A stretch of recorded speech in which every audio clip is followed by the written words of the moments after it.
গ্রামে থাকলে কিন্তু হাঁস মুরগি পশু পাখি সব কিছু সঙ্গে নিয়েই জীবনযাপন করতে হয়। হ্যালো এভরিওয়ান, আসসালামু আলাইকুম। কেমন আছেন আপনারা? আশা রাখছি সবাই খুব ভালো আছেন। আলহামদুলিল্লাহ আমিও ভালো আছি। তো এখন মেবি 11:30 বাজে, আর এখন থেকে আমার ব্লগটা স্টার্ট করছি। আই হোপ আপনাদের এটা খুব ভালো লাগবে। তো দুপুরবেলা রান্না করব, যার জন্য আমি খড়িগুলো ভেঙে নিচ্ছিলাম। এগুলো অনেক বেশি লম্বা, তো এগুলো ওখানে রাখা যাবে না, তার জন্য ছোট ছোট করে নিচ্ছিলাম। তো এই যে রান্না করতে চলে আসলাম, আর কড়াইতে পানি দিয়েছি পর্যাপ্ত পরিমাণে, আর এখানে কিছু ডিম দিয়ে দেবো, কারণ আজকে দুপুরের মেনুতে ডিম আছে আর পেঁয়াজ পাতা ভাজি। তো আমি ডিমগুলো আগে সেদ্ধ করে নেব, সেজন্য পানিতে ডিমগুলো সেদ্ধ বসিয়ে দিচ্ছিলাম।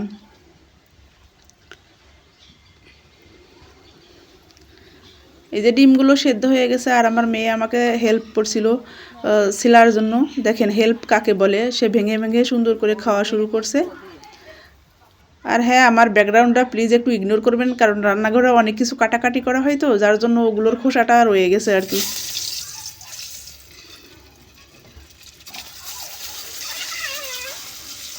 এই তো আমি এখন ডিমগুলো ভেজে নেবো, আর খুব বেশি কড়া করে ভাজবো না, একটু হালকা হাতে ভেজে নেব।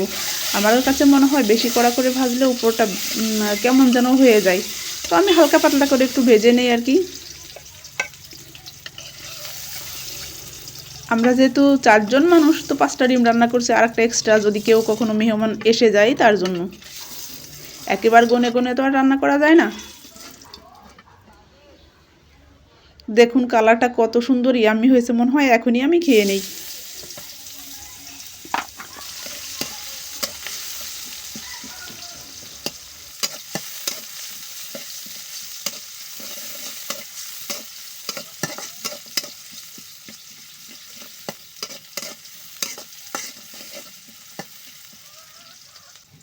দেখুন আগুনগুলো কত সুন্দর দেখা যাচ্ছে, চুলার ভিতর থেকে খড়িগুলো পুড়ছে আর আগুনগুলো একবারে লাল টকটক করছে, কি সুন্দর লাগছে।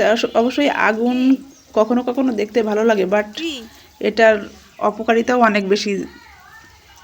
যদি কখনো দুর্ভাগ্যবশত কোথাও আগুন লেগেই যায়, তো মনে করেন সে তো সারা জীবনের সব কিছুই শেষ।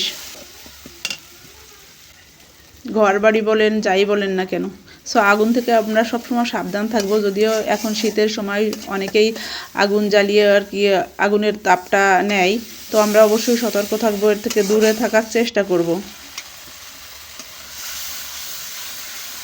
তো একটা কথা বলি, আমাদের এখানে ওই যে একটু দূরে গত বছর কি তার আগের বছর একটা মুরব্বী লোক আগুন উষ্ণ তাপ নিতে নিতে ওনার শরীরের জামাটা আগুন লেগে গেছিলো, বাট বুঝতে পারেনি, তো সে মারা গিয়েছিল। সবাই একটু সাবধান থাকবেন। আজকের ব্লগটা এই পর্যন্ত। আল্লাহ হাফেজ।